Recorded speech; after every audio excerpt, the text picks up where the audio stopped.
Hey everybody, welcome back to the show. Can't wait to get into our second Cabral HouseCall of the weekend. I haven't even opened up the document. Let's do that right now.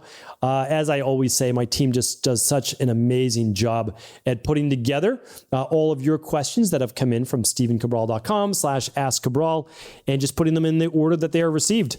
So let's see where they've come in today. Today's episode 3250.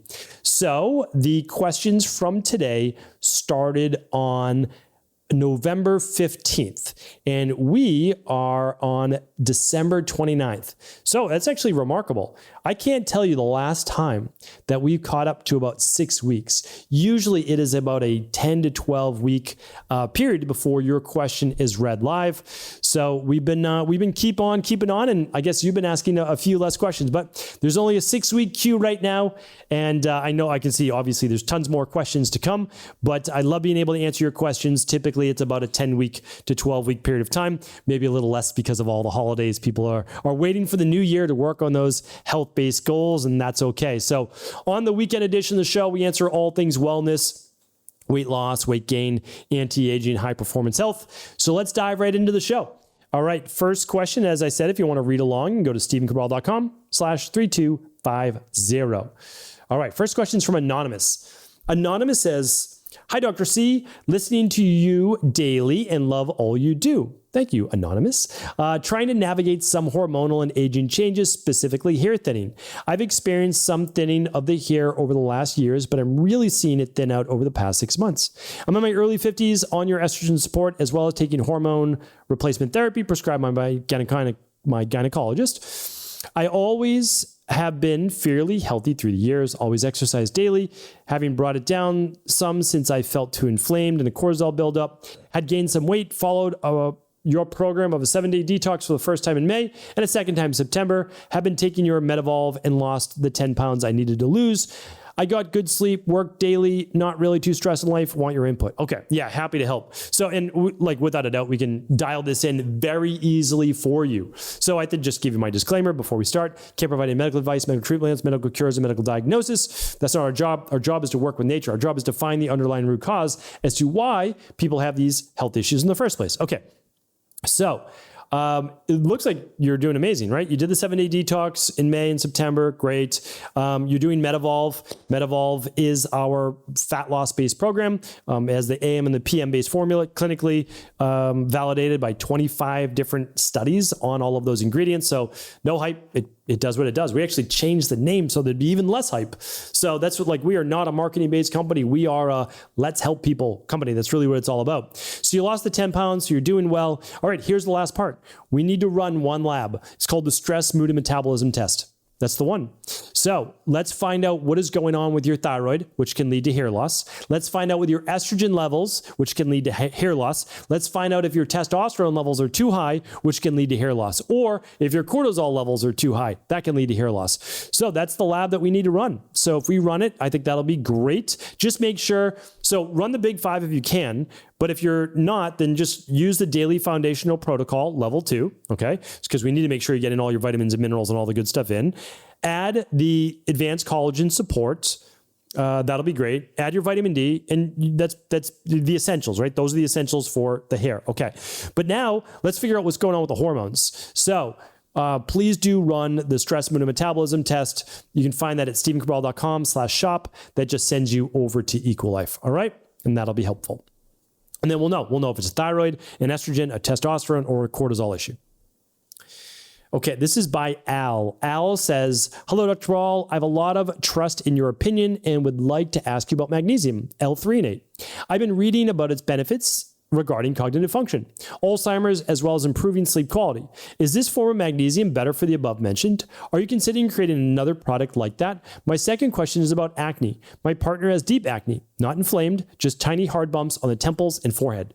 She had elevated candida, but no parasites, and had gone through the CBO, which resolved her gut issues, but didn't improve her acne. She also has endometriosis, which she just started working on. Would you suggest coffee peeling? I've read that it can work very well. Thank you." All right. Yeah, great questions here. All right. So let's take it from the top. I've actually spoken on magnesium L-Threonate quite a few times. And it is so all magnesium is basically magnesium, right? and then it's bound to something as a carrier. So we like full spectrum magnesium because it's broad spectrum, so it works for like everyone, and that's because there's glycinate, lysine, and malate. Yes, that's what it is. And then the one before bed is the magnesium biglycinate, which is great for calming the nervous system. But if you are looking directly for brain, magnesium L-Threonate is great. Now, here's the thing.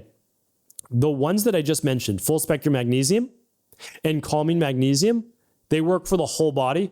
And that includes the brain. So people like, oh, don't take those. If you really want one for the brain, it needs to be magnesium L-Threonate.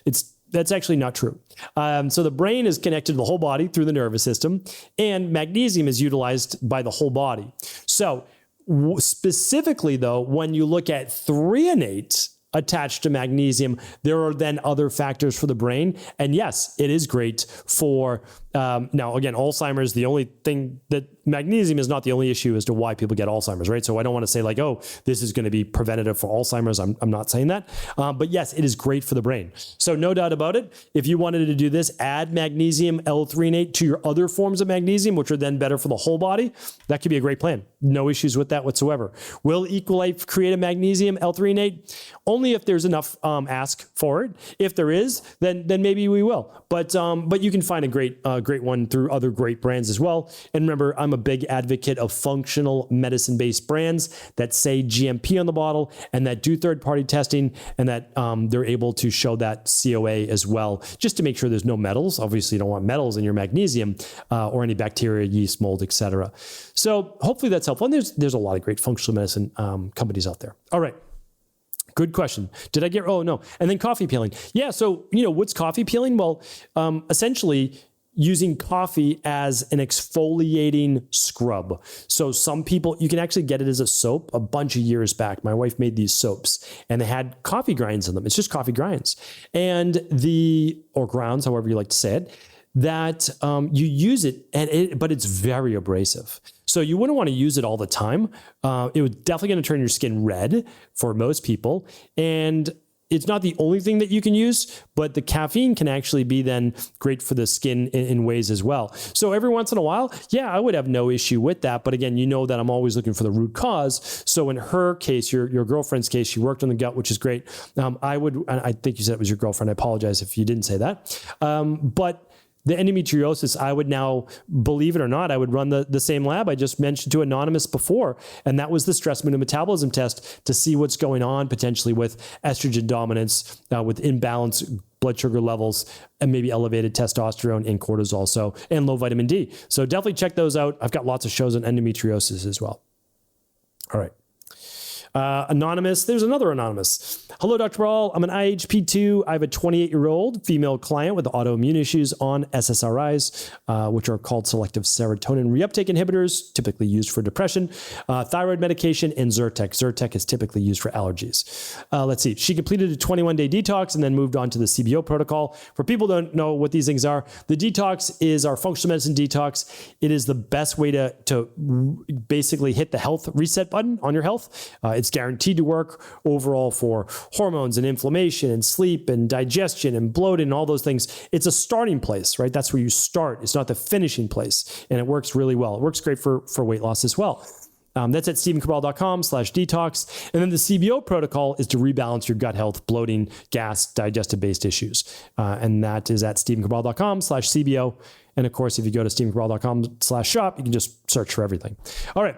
So when she began the CBO protocol, she got Pruney Fingers. She is now on week 10 and she still has Pruney Fingers. Any idea what's causing it and how to address it? Okay. So, Pruney Fingers is not a result of the CBO protocol. There's obviously, I'm sure there's lots of other things going on. We have not heard that before. Now, I keep my mind open to everything. So don't get me wrong. If there was a possibility of that happening, I would say, okay, let's see why that is and how that could have happened. But just kind of keep in mind that I've seen Pruney Fingers many times in my practice. It's almost always dehydration. So I would just look at have hydration levels changed? Is it now more wintertime where the heat's on? And so this person's not as hydrated as they once were? Are they doing sauna more? Are they doing anything where they're not hydrating their body as much? Or is there also thyroid-based issues? Because that can lead to sometimes pruny fingers. Sometimes Raynaud's can lead to more pruny fingers. Sometimes even a B12 deficiency could lead to this as well. So just check that out if what else might be going on. And so obviously the reverse of all of those is how we would fix it. Okay, so I mean, like, again, I want to, you're going to finish the CBO protocol in 2 weeks. If it just goes away after 2 weeks and you didn't change a thing, okay, then yeah, it was a CBO protocol, and that's odd, but you never know. I mean, like, sometimes odd things happen. Like, it's just, that's strange. I haven't heard that one, but let us write back in and let us know, oh, it completely went away when I started the CBO protocol, which, by the way, you'd be done with it because it's 6 weeks later. So just let me know. But usually it is all the different factors that I just spoke on. And I have a podcast on each one of those. I have a whole category just on thyroid. I have a whole course on rebalancing your thyroid for anybody who has thyroid issues. You can find that at stephencabral.com/courses. All right, Anonymous. We've got another Anonymous. It says, hello, Dr. Rawl. I'm an IHP2, I have a 20-year-old client. Looks like the same person. Female client, autoimmune issues, SSRIs, thyroid, Zyrtec. She started at week 10, waking up jittery with a racing heart rate, and emotions have been all over the place, feeling irritable and weepy. She has been working very closely with her medical doctor and watching her blood work. She recently retested thyroid numbers, but still awaiting results. She has stopped the protocol and supplements, Magnesium, Adrenal Soothe, Hispro, and slowly restarted with no changes, meaning no changes to her racing heart rate or emotions. Any advice on how to help her? Thank you. Okay, so I totally get it. This client, the client we just spoke about, there's something deeper going on. This really doesn't have anything to do with the supplements, it seems, because you did the right thing. You removed the supplements and you said, okay, does the racing heart rate or jitteriness and emotions go back to normal? And they didn't. So you did the right thing. I love hearing that from our IHP2s because you're the best of the best. So I love hearing that. And your clients were lucky to be working with you. All right. So now we need to know what's going on to cause the racing heart rate, the jitteriness, anxiety, etc. All right, so let's think about that. What could it be? Environmental toxin exposure, without a doubt. So that's one possibility. The second one, heavy metals along with that. The third one, random food sensitivities. Is she eating something different that's causing, because this is normal. This happens with an increase in adrenaline, norepinephrine. So this is very possible. Or is there a stressor she's been introduced to that is now causing this? And that could be emotional as well, or pain from any type of injury, because that will increase cortisol levels, which increase anxiety, overwhelm, and irritability. So I don't know what those are. Blood work is on its way. You're going to also see if it's low thyroid. And then she could also run, seems like I've been recommending this lab a lot, but she could run the stress mood and metabolism test as well to find out what her levels are. She's only 28 of cortisol and thyroid. Now, if you're already getting those numbers from the blood work, then phenomenal. And you'll be able to see when those come in. All right. Happy to help more, but I just don't, that's all the information that I have. And be careful taking Zyrtec with an irregular or accelerated heart rate, because if you look up the side effects of Zyrtec, sometimes those are side effects of Zyrtec. So sometimes the medications that people are on months later end up developing into these symptoms. So always a possibility, but again, I can't give medical advice. All right, Lisa is our last question for the day. And Lisa says, hello, we're looking to move to an area where there are a lot of soy and corn farms. Would you be worried about living very close to corn and soy fields? If so, how far would you try to live from the fields? Or what precautions would you take? Thanks. That's a great question. So I've actually, I've worked with many individuals who live near golf courses, and I run their glyphosate levels. I run their environmental toxicity test, which we almost never talk about that test. And so that's things that are important. All right. So basically, if you're not aware, I know, Lisa, you are, but not everybody is, that over 90% of all soy and over 90% of all corn, it's about 93%, is genetically modified. And it's genetically modified in order to be able to withstand the Roundup, so the glyphosate-based spray or the pesticides that are used. And technically, they think they're herbicides, but we kind of lump things all to say pesticides, but basically, let's just call them glyphosate and ready Roundup. Okay. So here's the thing. On a regular day, normal humidity, the pesticides aren't supposed to stray too far from where they're sprayed.